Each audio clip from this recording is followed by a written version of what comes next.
In 2020, Ireland's Supreme Court dropped a bombshell. Subway's bread couldn't legally be called bread.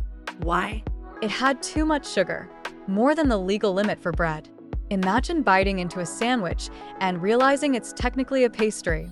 The court ruled that for something to be classified as bread, it must contain less than 2% sugar.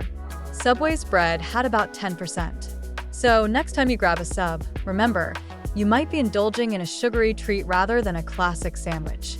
Who knew a simple lunch could stir up such a legal debate?